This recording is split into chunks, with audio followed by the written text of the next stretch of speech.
What are the 5 biggest questions of life? We're going to find out today on Happy Hour.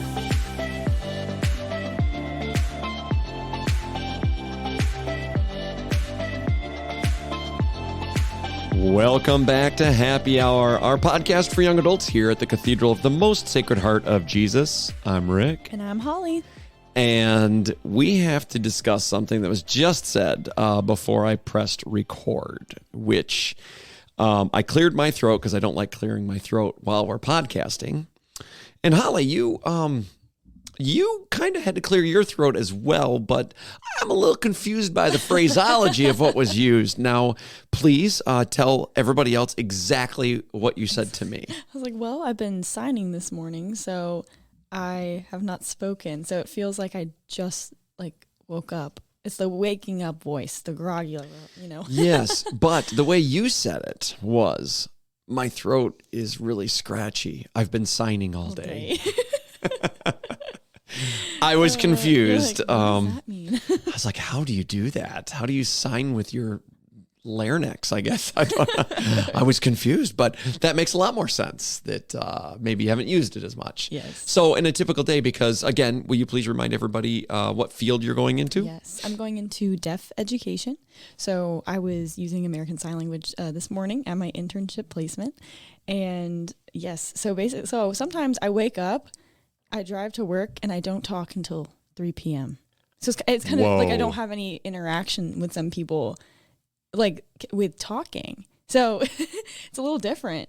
Wait. Like the world is more quiet in the morning sometimes. You live in a sorority house. I do. But I wake up earlier than a lot of other girls to get to I can't imagine. They sleep in a little bit. I thought they'd all be up by like 6 a.m. Okay. No, not the case. All right. But that's wonderful. That's so great. But I just want to ask a question here because I am not clearly as educated in this field, but you said American Sign Language. There are different sign languages. There are. So it's actually, fun fact, derived from French Sign Language. Okay. There are many sign languages around the world that are used. Most people think it's only one sign language. A universal language. Yes. And they do have a universal sign language. Okay. But they have many other sign languages that are completely different. It would be as if you were learning another language. Wow. Separately. Yeah. So how many different sign languages do you know? I only know American. Haven't started on the others yet. Wow. I guess I never even really thought about that, but that makes a lot of sense. Yeah. Interesting. Learn something new every day. Well, hopefully everybody listening is going to learn something new today, maybe about themselves, maybe about us, maybe about their relationship with the Lord. There we go. I'm hoping the last one for sure, but we'll see. I'd gotten a message on my LinkedIn, hey, wish this person happy 5-year anniversary at their job, right? You have LinkedIn, right? Or no? Okay, this is really sad. I'm 22, just turned 22, and I do not have LinkedIn. Don't shame Holly. me. I know. You got to get there. I have to get there. You got to get there. I really do. Like you're graduating it's soon. bad. You might want to jump on that one. I really should. I don't care so much if people have social media, but that one, yeah. Definitely outed myself on that, but yes. It's true. Yeah, that's okay. There's still time. Not a lot, but there's still time. Oh, yeah. So on my LinkedIn, it popped up, wish that. So I went on and went to go wish. But there was an article that I had come across, and it said the title of the article was "The 5 Big Questions of Life." And I thought, let me click on that one. And it was so good that I wanted to talk about it with you today, if that's okay. That sounds good. So what do you think would come up if you Googled meaning of life? Oh, well, pretty big topic. I would probably guess one of them centers around your purpose or the purpose of what you're supposed to do. Maybe. I would also think, I guess the first thought that pops into my head is what's the meaning of life? So like you were saying. Yeah. And maybe the biggest questions. Well, what am I supposed to it's a general what am I supposed to accomplish? Oh, okay. You're scratching the Okay. surface there. Okay. Let me tell you, if you were to Google meaning of life, here are some of the top things that you would find. Okay. Number one, you'd get this quote: "Life is like an onion. You peel it off a layer at a time, and sometimes you weep." Carl Sandburg. Okay. You'd also get this nugget. When I'm lost, I just look in your eyes. You show me the meaning of life. Kelly Clarkson, one of her songs. You would also get Leo Tolstoy, who said the sole meaning of life is to serve humanity. And finally, one of the top 4 that I kind of saw and wanted to jot down was life is continuously being hungry. Arnold Schwarzenegger. I mean, that's they're all pretty true in different ways. So. Yeah, but I don't think you can trust Google with the meaning of life, right? Not really. I think more deep. Yeah, Just a sentence. I don't know. I think it requires a lot of thought, of course, but maybe not too much thought. Actually, I think maybe it's more basic than we think. But we'll go through that. So, I'm not going. Well, I will share the meaning. What I think is the meaning of life. We'll share that towards the end. But I would say that you've already got some answers to these 5 big questions. We probably have all thought about these questions at some point, or maybe maybe there's 1 or 2 we really haven't entertained, and so I think it behoove us to talk about them. The first of the big questions is origin. Where did I come from? Oh yeah. Right, like that makes sense. Yeah. Right? Yeah. So have you ever done one of those ancestry things or of your family? Kind of, yes. My grandmother has made a website, or one of my great helped maybe, I think, with it. And then my grandma went through a lot of history and figured out like a collective timeline to the 1700s. Oh. So we have a website out there that's like separate, and it's like about kind of the von Schomburg. So if anyone's interested. how regal that sounds. Say it again. The von Schomburgs. Von Schomburgs. Yes. Is that German? Yes. Yeah, okay. So that's one of them. I'm a skeptic. Okay. I'm not going to I just can't put my DNA out there. I got you. So I don't want to send my DNA out. Yeah. But that's just me personally. And that's okay. Yeah. But I'm very interested. I've looked at my last name, where it comes from, all of that type of stuff.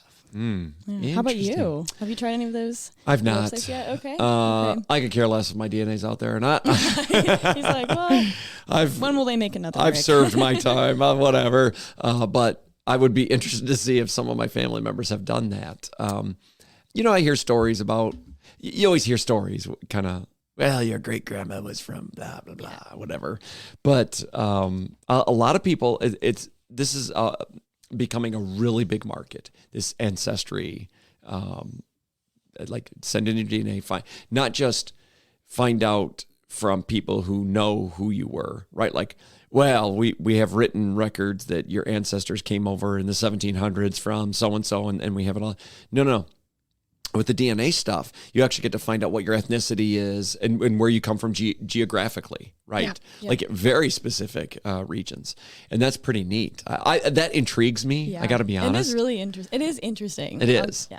If you could skip giving your DNA. Yeah, skipping that part for me, I would. You would want to know. Yeah, I would want to know. Yeah, for sure. I'm I think too everybody curious. would. Yeah, of course, of course. Like what percentage of what am I, type of thing. But here's the thing: like the origin of where we're from, of who we are, really, because that's really what we're searching for, right? Like, who am I? I would say we have one origin, of course, and that comes from being children of God. All the way directly, we can trace our ancestry back to Adam and Eve, I would say, right? So this question of where do I come from? But it might not be even that question. It might be a very personal thing, like just in your growing up in your own home. Where did I come from? Because while all that stuff is great and it helps to define how your family got to where they were, I'm not so sure it has the largest impact on who you are today. And not to say that it doesn't have an impact. It definitely does. But how did you grow up? That's where you really start to see your origins, right? We all love a good origin story. I love like superhero movies, right? Like, what's the origin of Batman? Or what's the, we like those origin stories. Mm-hmm. But what if we started to really look at our own origin stories? Meaning, what if we looked at the behaviors that we have today and found out why we have those behaviors? Yeah, that is pretty cool. Instead of just being it, right? Can we study the origin of our behaviors and why we are the way that we are? Yeah, right? I definitely think you're right with the family. Mm-hmm. Like that's your parents are the first experience of Christ for you, Mm-hmm. right? The Catechism says that as well. That's right. And you're going to be most impacted by, yes, those two people who raised you, or maybe not two, in any case, but like whoever raised you will probably have the most impact. I would think like so. your behaviors. You do have genetics also do play a factor. So Of course. I'll say that in that part of the lineage of your family or everything like that, I feel like there are some genetics that would come into that and like influence to like people's behaviors or their proclivity. Yes. Or just on, I guess, how you act towards other people, and maybe your mindset. Because I noticed like in some families there's very similar vibes. Yes. I don't know, of like people. Absolutely. Like the whole family's like has a, I don't really know. Yeah. Vibe is just a very, that's not an adequate term, but that's the only one that's coming to my head. Yeah. But they all seem very similar or have a similar shaped mindset Right. towards life. Yes. What they expect. So in some ways, I think there is like, it does carry. For sure. That part carries. Of And course. there's a little bit of genetics, but for the most part, the impact comes from the nuclear Yep. family. Because, I mean, even if you think of like illnesses, some illnesses travel through families, right? True. Like genetic, whatever. Even alcoholism, there's different things, of course. But really, the tendencies that you have, the little reactions to certain things, the way that you process information, a lot of that is determined from the family you grew up in or how you grew up. Right. So I always think it's fascinating, though, to think about, why do I react this way in this situation? Right. And if you want to change that, I think you have to actually look as to why you react those ways, right? Yeah. I think we have to have an honest conversation about our origins, about our origin stories, right? I'm just thinking like, therapy. I know. Yes. Like honestly, like the root of all the behaviors that you have, you can kind of trace it back and be like, huh, okay. Mm-hmm. And then kind of figure out where you need to go from there. Yeah. It's funny because you can take a behavior and say, well, I want to change that behavior, and you probably can. But I think it helps a lot to understand, if you understand the why you behave the way that you do, that will help you to change. Right. Right. Yeah. Okay, so that was just the first one. That was just question number one. And I know we won't be able to spend too long on any of these, but I think it's a really good one, the where did I come from question. All right, question number 2, and this is the one that millennials struggle with maybe the most, is the question of individual meaning and identity. Ooh. Who am I? Man. Right? Yeah, that's the question. That is the question. It is. It's caused so much contention. Mm-hmm. And like you were saying earlier with like the family, I feel like it's actually, I think it would be really good for some people to look at the culture of the family and maybe like connect with some part of it. Yeah. I think that helps people a lot. I've noticed, I'm thinking of one of my missionaries, and she's Italian, and some of her family lives in Italy, and she like, okay, I'm going to connect with that one. Nice. And she like lives like as her family in that way, Wow. which I really find it like very inspiring. So I was like, okay, maybe I could connect with something. And that gives you like part of who you are in your lineage and your identity. That's a really cool thing to me. That's really neat. Yeah. Huh. Yeah. So, when I was growing up, my identity was certainly sports. Okay. That's got it. like, I just wanted to play sports all the time. That was, I could care less about mathematics. I could care less about theology, any of that. Sports. Give me a ball and let me go. Right. And let's play.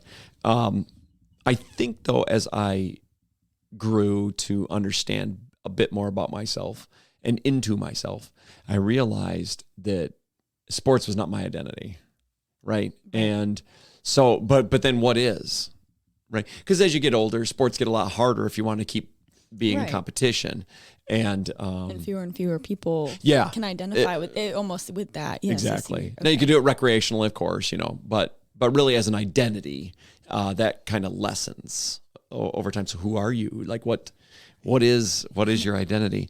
And eventually, I think I've kind of figured it out. It took maybe 30 years, but I found out my identity. I'm a son of God. That's it. I have no other identity. There are other things that help to define certain aspects of me, right? But my identity, who I am, is not my gender, is not my proclivity to be good in the classroom or not, sports. It's none of those things, right? My identity is that I'm a son of God, right? So I think when we ask this question of who I am, we have to, that's it. Like, you are a child of the King, which is great news because that means we are royalty by adoption. That's incredible. I heard somebody say, and it made me, like, I know this, but somebody said it, and I was like, what? Oh, no, that makes sense. Nobody can be a Christian unless they're born again. Nobody. Nobody can. Nobody can. You're not born a Christian. No. You're born a child of the Lord, of course, but there has to be some kind of profession. Your parents baptize you, right, as Christian, or maybe you are older and you come to faith that way, right? But it's really interesting to see that even before we're a Christian, we still have an identity, right? So we're children of the King. Right. We're royalty. Yeah, the divine sonship or daughtership. Yes. Of Christ. Yeah. And that's just such a cool, like you said, royalty. Like, we are princes and princesses and queens and kings. Like, so cool. Like, what else are we searching for? For identity. Yeah. If we have that, if we really believe that we are sons and daughters of the King, then what else are we searching for? I'm confused. Mm-hmm. What identity are we looking for? Right. For me, it's answered. And for me now, I get to focus on how do I bring about the kingdom? Because I'm a part of that kingdom. Right. It's more, I feel like what you think of when you're younger is like identity become more of like an attribute. Mm-hmm. Yes, that's good. So I feel like maybe focus on like those things in your life as attributes to who you are, to how God wants to use you, like you're saying, for your vocation. That's it. So now with your identity that you do have, what are you going to do with that? Like, what are the things that God gave you, your gifts, your talents to further help the kingdom? Yeah, so let's give a good for instance. I can't sign to save my life. I think I could do some of the alphabet and it would take a long time to say anything. Sure. Right? You can though. And so I can't bring probably a whole lot of people that are deaf or can't speak to the kingdom. Right? Or teach them about the kingdom. But you can. That is not my gift. That would be your gift. It's a whole, So while our identity is the same. Mm-hmm. You and I have the same identity. We're children of the King. Mm-hmm.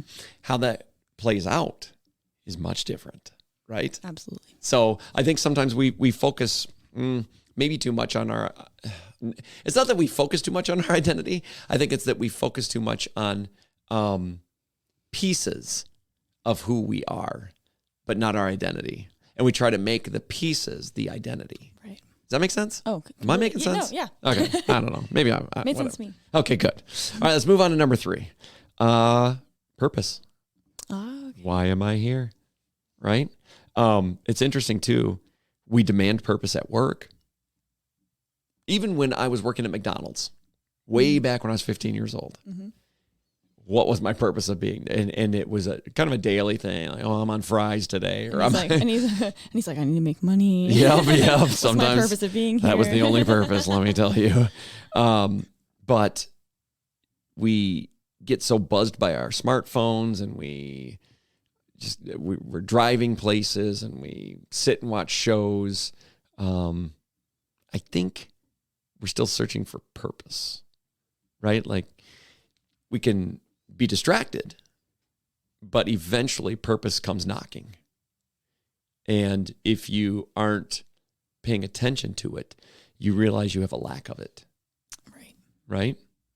I think that's very true. And I think that there's a lot of people that can be so distracted by it that we ignore the burning question of what am I supposed to be doing with my life?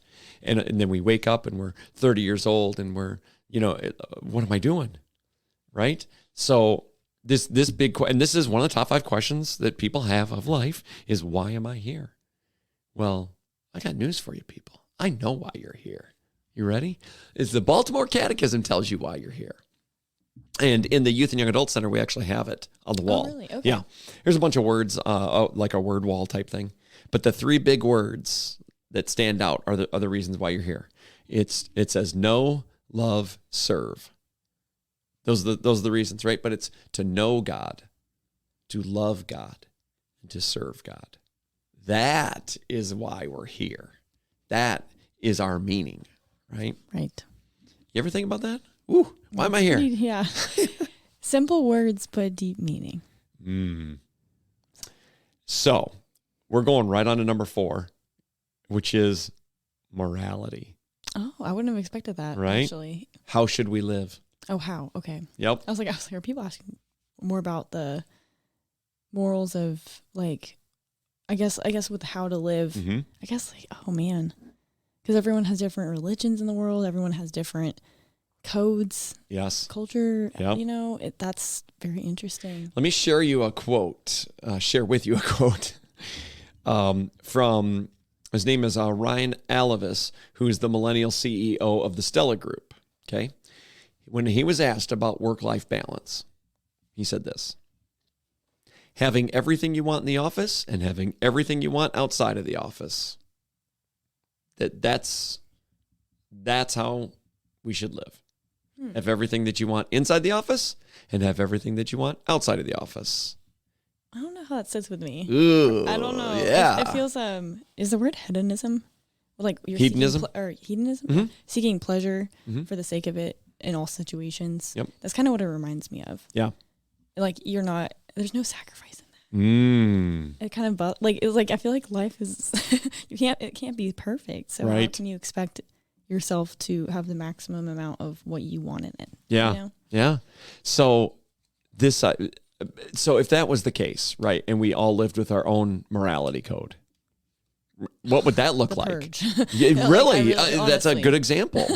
I mean, what would that look like? It would look like chaos. This is why we have jail. This is why we have rules, courts. laws. Yeah. This is why we have police. This is why we have the 10 Commandments, right? Because left to our own vices, We can't. this is why the 10 Commandments were so vital, right? And the 10 Commandments are genuinely accepted throughout the entire world. They're great rules to live by.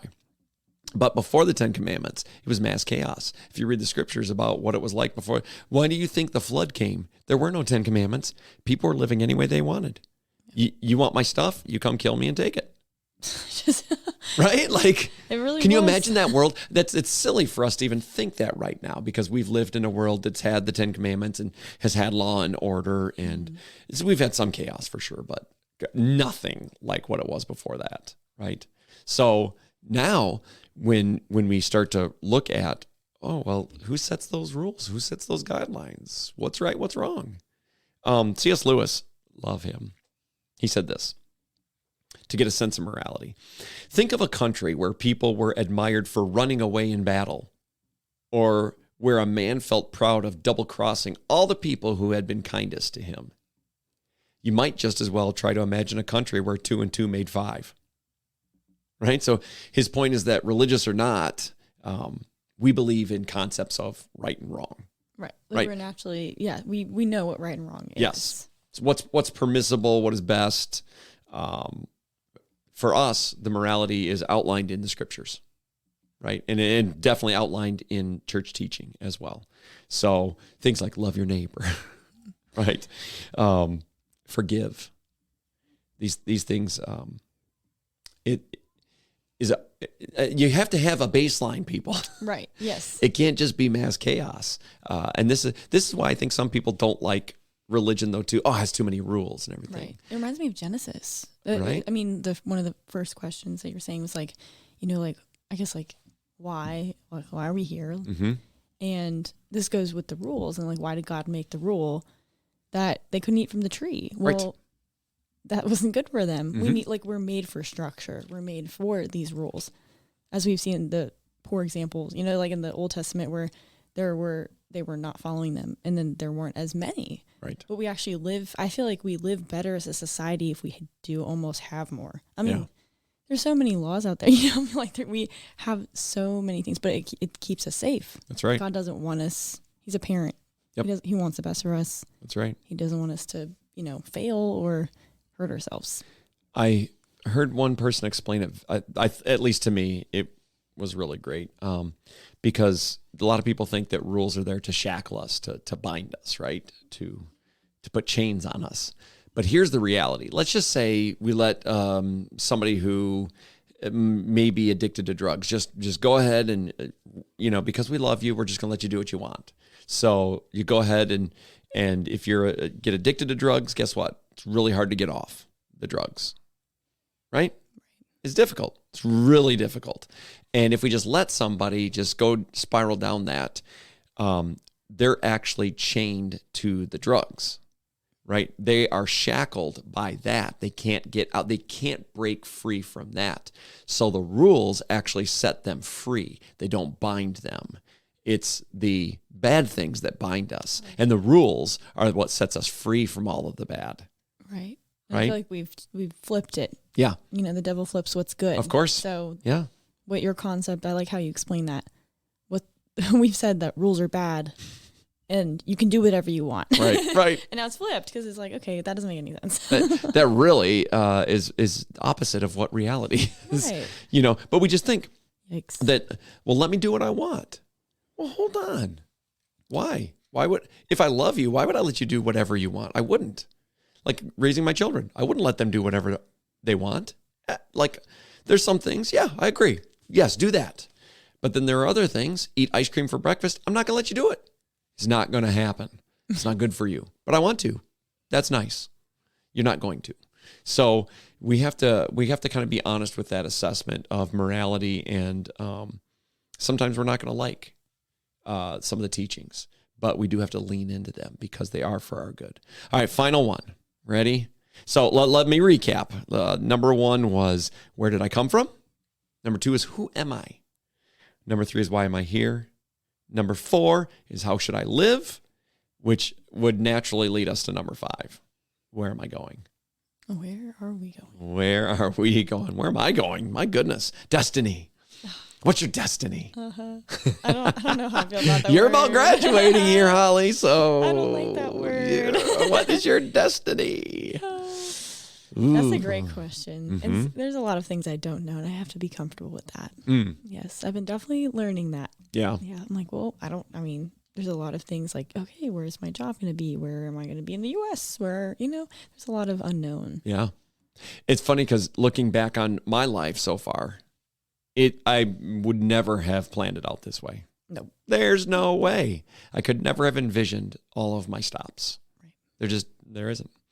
But let's go even further. Where are you going? I'm trying to get to heaven, but... there it is. I'm trying. There it is. The afterlife, right? I once heard somebody say, I'm aiming for heaven and settling for purgatory. Okay. I said, okay. It's a pretty good goal. Yeah, that's probably going to be a reality for a lot of us. But do we really live each day with that motive in mind? Like when you wake up in the morning, all right, my goal today is to get to heaven. Oh, that might change what happens in our day. Totally. Or what gets another person to heaven. And there you go. Exactly. So if ultimately we want to be in heaven, then also ultimately we would want as many people to get there as we could, right? Mm-hmm. If we really believe. So Penn and Teller, the magicians, yes. Right? And I don't know if we've spoken about this before on a podcast a long time ago or not, but anyway, Penn is the one that talks, Teller's not. Penn is a staunch atheist, and one day after one of his shows, a guy came up with a Bible and kind of, he was fumbling around, saying, here, I want to give you this or whatever. And it really got him thinking. He's had that happen before, but for whatever reason, this guy got him thinking. And so at about 2 a.m, he made a video. And it's funny because you can find the video on YouTube, but his hair's all messed up. It looks like a 2 a.m. video, selfie video in portrait mode. And it's so it's not, it's just raw, right? But he just kind of laid out for Christians. He said, if you really believe that there's a heaven and you really believe that there's a hell, how much do you have to hate somebody to not tell them? Right. He was using the analogy of if somebody's standing on a train tracks and the train is coming and you just kind of wave at them and let them get hit. Like what? Like when you say it like that, holy cow. There's that urgency that we need to be aware of. Yes. For mission. Absolutely. As well in our lives. And if you're not like there and you're trying to develop yourself spiritually, that's a good thing too. Yeah. But yeah, trying to get people, link arms with people that you want to link arms with. Come on, get them to heaven. Yeah. The people around you. You want the best for them, right? Of course. Yeah. I would think my goal would be to get all of my family members to heaven, all of my friends to heaven, but maybe most especially my enemies. Right? I would need the think. most help. Yeah. Yeah. I really do. Yeah. And my hope would be that even my enemies or people that I don't see eye to eye with or whatever would want that for me as well. We can disagree, but ultimately in the end, I wouldn't want a single person to go to hell. My goodness, the absence of God, I wouldn't want that for anybody. So as we look through these 5 biggest questions of life, ultimately, it comes down to our identity as sons and daughters of the King, and that we are destined to live with that King forever. That's our destiny. Hoorah. Yeah. So let's keep those in mind. And maybe when we wake up each day, if we have those questions, which we should question that frequently. We should ask those questions frequently. But maybe if our mantra was, okay, today, my goal is to get me and anybody I encounter to heaven.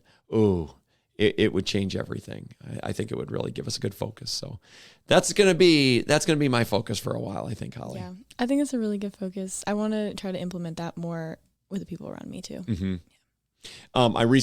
We just had a confirmation retreat on Friday, and everybody wrote down a specific commitment to the Lord, and I did too. And so my commitment is really simple.